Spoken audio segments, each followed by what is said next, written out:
Welcome to Detroit Cookie Company.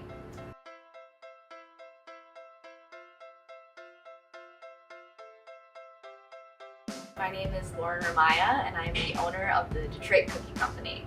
I started my business when I was in college and I knew I wanted to do something different. My husband asked, what's your dream? What's something that you want to do for the rest of your life? And I said, I just want to make cookies. So I grew up baking and I was constantly baking with my mom and I really never stopped. I kept practicing different recipes. We'd gather every year. We would try to make the best chocolate chip cookie, and it was always a challenge because we would take different techniques from recipes and we would keep the ones that we liked and then keep evolving our cookie recipes. So I started my business in this little shared use kitchen space, and we would go there at night after our full-time jobs and we would bake cookies. And we would start marketing them on Instagram, and then we had a website, and then we kind of grew from there. When we first started the business with the idea, we were both working full-time.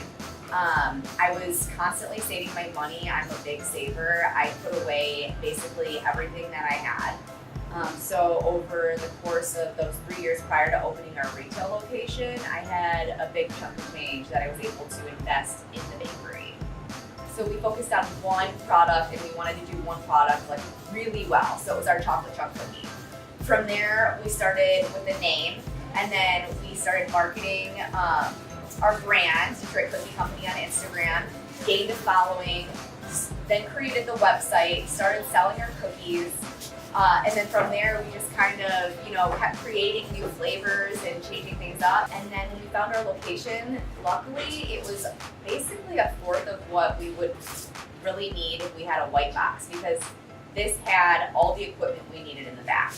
So we were able to start with a 180 quart mixer, a rack oven that could take 300 cookies in 12 minutes, and we had the sinks, everything. So it wasn't as bad as we would have had if we had a blank space. I want to spark nostalgia from people's memories and, growing up, what flavors did you have? What were things that you grew up with, like our banana pudding cookie? Typically, you have to eat that with a spoon, but I wanted to create it in a handheld form so that you could pack it in your lunch or send it to somebody across the state.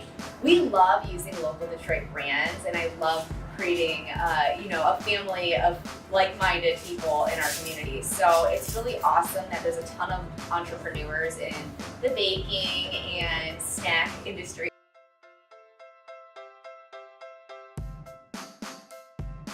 I recommend getting a job in the industry that you want to be in.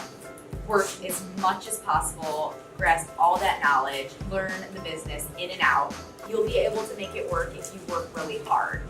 It might take a long time, so for me it took 3 years before I opened my business, but it was always in the back of my mind. I knew what I was working for, I knew what I was saving for, and that what I was doing at the time to get there was temporary.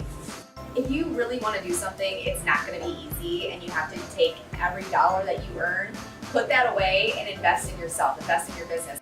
If you just realize that if you work for yourself and you sacrifice doing all those things, put that away, eventually you'll be able to do that again, but you have to be willing to make those sacrifices. You have to be willing to suffer a little bit, because in the long run, you're going to be able to do what you want eventually, and it's just a short period of time. Everything's temporary.